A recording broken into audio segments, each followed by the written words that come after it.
नमस्कार दोस्तों, कैसे हैं आप सभी लोग। हमें आशा है कि आप सभी लोग अच्छे होंगे। आप सभी लोगों का तीज जा परीक्षा में स्वागत है।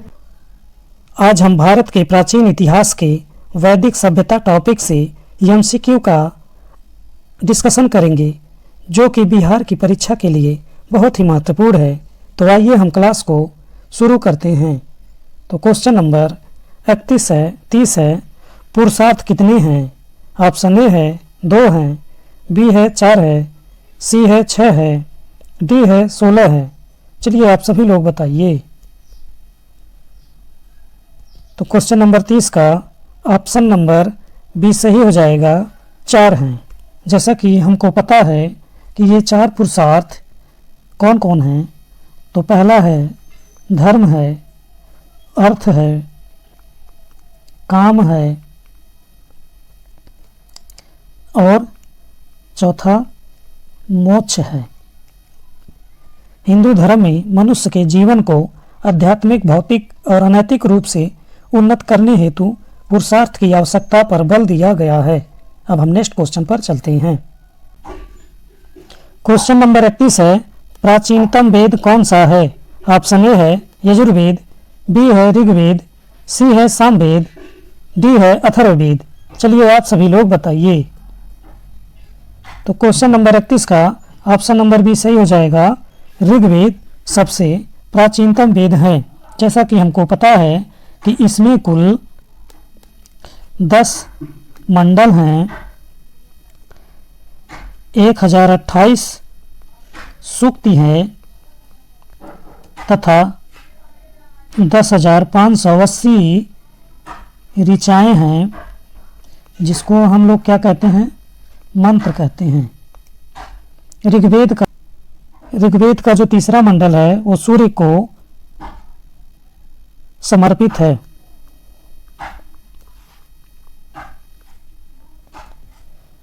इसी में गायत्री मंत्र का उल्लेख किया गया है तथा 9वें मंडल में सोम का उल्लेख मिलता है। ऋग्वेद के 2 ब्राह्मण ग्रंथ हैं, जिनमें पहला है ऐतरेय और दूसरा है कौशितकी। पहला ऐतरेय है और दूसरा है कौशितकी है। ऋग्वेद के मंत्रों का उच्चारण करने वाले ऋषि को होत्र या होता कहा जाता है। अब हम नेक्स्ट क्वेश्चन पर चलते हैं। क्वेश्चन नंबर 32 है, गायत्री मंत्र किस पुस्तक में मिलता है? ऑप्शन ए है उपनिषद में, बी है भगवद गीता में, सी है ऋग्वेद में, डी है यजुर्वेद में। चलिए आप सभी लोग बताइए। तो ऋग्वेद में गायत्री मंत्र मिलता है, तो ऑप्शन नंबर 32 का सी सही हो जाएगा, ऋग्वेद। अब हम नेक्स्ट क्वेश्चन पर चलते हैं। क्वेश्चन नंबर 33 है, ऋग्वेद में यज्ञ हेतु कितने प्रकार के पुरोहितों, जिसे ऋत्विज कहा जाता है, का वर्णन मिलता है? ऑप्शन ए है 4, बी है 5, सी है 6, डी है 7। चलिए आप सभी लोग बताइए। तो जैसा कि हमको पता है कि ऋग्वेद में यज्ञ हेतु 7 प्रकार के पुरोहितों का वर्णन मिलता है, तो ऑप्शन नंबर डी सही हो जाएगा, 7। जिसमें से आपका पहला है अथर्वयु। कौन सा है? अथर्वयु। दूसरा क्या है? दूसरा है होता। तीसरा क्या है? तीसरा है ब्रह्मा। चौथा क्या है? चौथा है अग्निधि। पांचवा क्या है? तो पांचवा है पोता। छठा क्या है? छठा है नेंटा तथा सातवां है प्रशास्ता।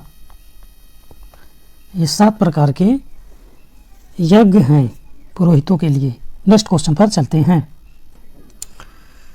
क्वेश्चन नंबर 34 है, वेद कितने प्रकार के हैं? ऑप्शन ए है 1, बी है 2, सी है 3, डी है 4। चलिए आप सभी लोग बताइए। तो क्वेश्चन नंबर 34 का ऑप्शन नंबर डी सही हो जाएगा। 4 वेद हैं।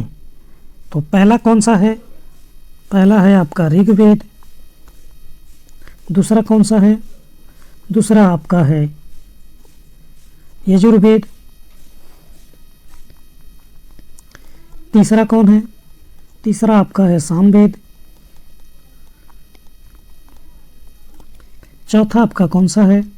तो चौथा आपका हो जाएगा अथर्ववेद।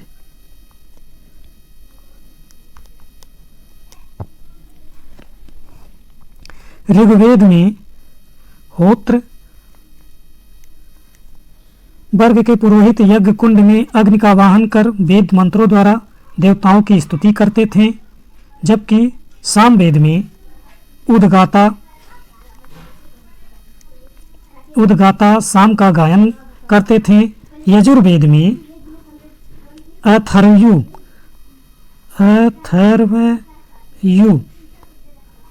अथर्वयु याज्ञिक कर्मकांड का वर्णन करते थे। किसका करते थे? कर्मकांड का वर्णन करते थे। और अथर्ववेद के पुरोहितों को ब्रह्मा कहा जाता था, जिसमें वशीकरण, भूत प्रेत, जादू टोना आदि से संबंधित था। ऋग्वेद, सामवेद और यजुर्वेद, इन तीनों वेदों को मिलाकर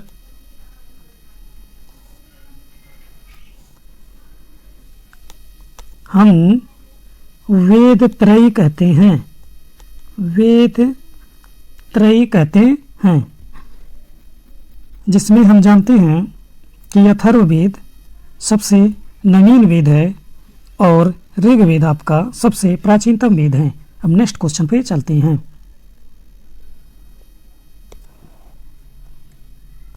तो क्वेश्चन नंबर 35 है, त्रयी का अभिप्राय है 3 वेद, बी है 3 गुण, सी है 3 पुरुषार्थ, डी है 3 वर्ण।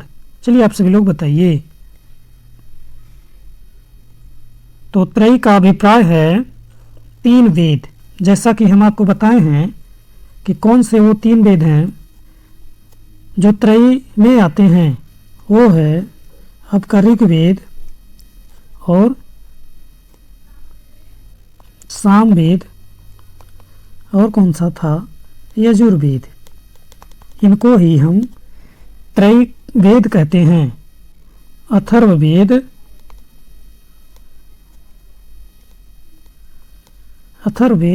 त्रयी में नहीं आता है। अब हम नेक्स्ट क्वेश्चन पे चलते हैं। क्वेश्चन नंबर 36 पर आते हैं। निम्न में से कौन सी नदी सप्त सिंधु में समाविष्ट नहीं थी? ऑप्शन ए है झेलम, बी है चिनाब, सी है रावी, डी है साबरमती, ई है उपयुक्त में से कोई नहीं या उपयुक्त में से एक से अधिक। चलिए आप सभी लोग बताइए। तो क्वेश्चन नंबर 36 का ऑप्शन नंबर डी सही हो जाएगा। साबरमती नहीं है, जिसमें कि हम जानते हैं झेलम सप्त सिंधु में है, चिनाब भी है और आपका रावी भी है। साबरमती यही नहीं है। इस काल में नदियों की संख्या लगभग आपका 25 बताई गई हैं। ऋग्वेद काल की प्रमुख नदियां सिंधु हैं, सतलज हैं,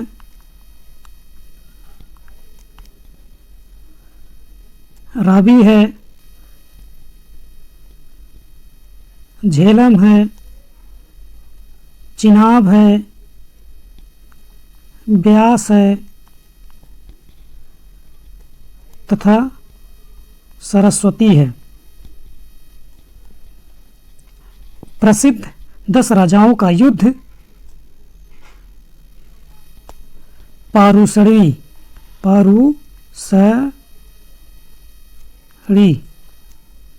जिसे अब रावी नदी कहते हैं के तट पर लड़ा गया था।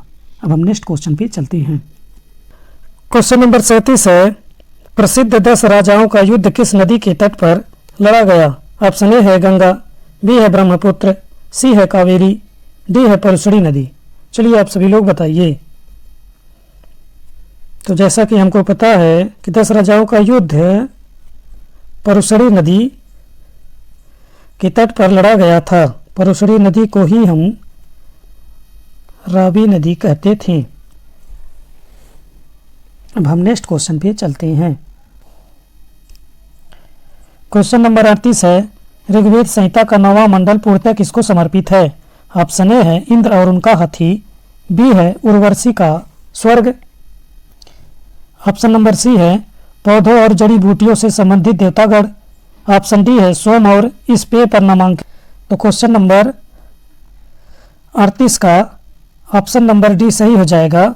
सोम और इस पेय पर नामांकित देवता को ऋग्वेद संहिता का 9वां मंडल पूर्णतः समर्पित है।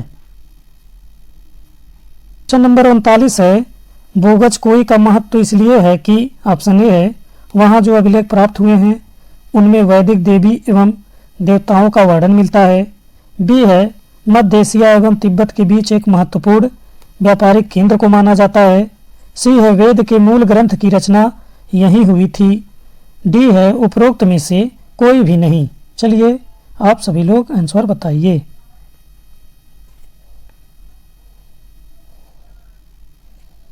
तो जैसा कि हमको पता है कि बोगज कोई का महत्व वहाँ जो अभिलेख प्राप्त हुए हैं उनमें वैदिक देवी एवं देवताओं का वर्णन मिलता है। तो 39 का ऑप्शन नंबर ए सही हो जाएगा। इन देवताओं में इंद्र, मित्र, वरुण और नासत्य आदि वैदिक देवताओं के नाम दिए गए हैं। अब हम नेक्स्ट क्वेश्चन पे चलते हैं। क्वेश्चन नंबर 40 है, किस काल में अछूत की अवधारणा स्पष्ट रूप से उद्घृत हुई? ऑप्शन ए है ऋग्वेदिक काल में, बी है उत्तर वैदिक काल में, सी है उत्तर गुप्त काल में, डी है धर्मशास्त्रों के समय में। चलिए आप सभी लोग बताइए। तो क्वेश्चन नंबर 40 का ऑप्शन नंबर डी सही हो जाएगा, धर्मशास्त्र के समय में। जैसा कि हमको पता है कि धर्मशास्त्रों के समय में 4 वर्ण थे, जिनमें ब्राह्मण थे, क्षत्रिय थे, वैश्य थे, शूद्र थे। ये 4 वर्ण थे। इनके अतिरिक्त समाज में अन्य अनेक जातियां थीं, जैसे अम्बष्ट थे, उग्र थे, निषाद थे, मागध थे, वैदेहक थे, रथकार आदि का आविर्भाव अनुलोम एवं प्रतिलोम विवाहों के फलस्वरूप हो गया। पाणिनि ने 2 प्रकार के शूद्रों को बताया है, एक निर्वसित और दूसरा जो है अनिर्वसित। अनिर्वसित इनमें से पहले के शूद्र ही जो निर्वसित थे इन्हीं को ही अस्पृश्य माना जाता था। अब हम नेक्स्ट क्वेश्चन पे चलते हैं। क्वेश्चन नंबर 41 है, निम्नलिखित में से एक वेद धार्मिक अनुष्ठान से संबंधित है। ऑप्शन ए है ऋग्वेद, बी है सामवेद, सी है यजुर्वेद और डी है अथर्ववेद। चलिए आप सभी लोग बताइए इस ऑप्शन का आंसर। तो क्वेश्चन नंबर 41 का ऑप्शन नंबर सी सही हो जाएगा, यजुर्वेद है। जैसा कि हमको पता है कि यजुर्वेद एक कर्मकांडी वेद है। इसमें विविध यज्ञों से संबंधित अनुष्ठान विधियों का उल्लेख है। यह गद्य प्लस पद्य, यह गद्य प्लस पद्य दोनों में रचित है। यह 40 अध्यायों में विभाजित है, जिसमें केवल 75 स्वतंत्र मंत्र हैं। इसके पुरोहित को अथर्वयु कहा जाता है, अथर्वयु कहा जाता है। अब हम नेक्स्ट क्वेश्चन पे क्वेश्चन नंबर 42 है, निम्नलिखित में से कौन वैदिक देवता नहीं था? ऑप्शन ए है इंद्र, बी है वरुण, सी है कार्तिकेय, डी है रुद्र। चलिए आप सभी लोग बताइए। क्वेश्चन नंबर 42 का ऑप्शन नंबर सी सही हो जाएगा। कार्तिकेय ये वैदिक देवता नहीं है। जैसा कि हमको पता है कि इंद्र, वरुण, रुद्र, सोम,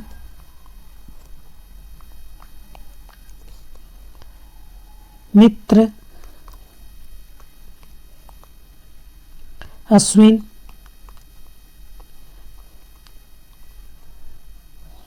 ईश्वर, धावा, पृथ्वी,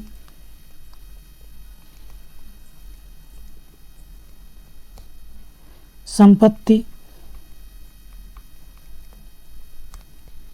बृहस्पति,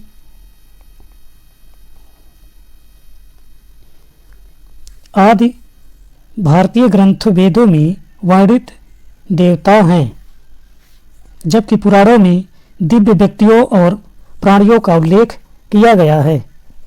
नेक्स्ट क्वेश्चन पे चलते हैं। क्वेश्चन नंबर 43 है, पुराणों की संख्या कितनी मानी जाती है? ऑप्शन ए है 10, बी है 12, सी है 5, डी है 18। चलिए आप सभी लोग बताइए। तो जैसा कि हमको पता है कि पुराणों की संख्या 18 मानी जाती है, तो क्वेश्चन नंबर 43 का ऑप्शन नंबर डी सही हो जाएगा। 18 पुराणों में अलग अलग देवी देवताओं को केंद्र मानकर पाप और पुण्य, धर्म और अधर्म, कर्म और अकर्म की गाथाएं कही गई हैं। कुछ पुराणों की सृष्टि के आरंभ से अंत तक का विवरण किया गया है। इनमें हिंदू देवी देवताओं का और पौराणिक मिथकों का बहुत अच्छा वर्णन किया है। अगर हमारा वीडियो आपको अच्छा लगे तो लाइक करें। ऐसे ही वीडियो पाने के लिए चैनल को सब्सक्राइब करें तथा वीडियो को शेयर करें। धन्यवाद।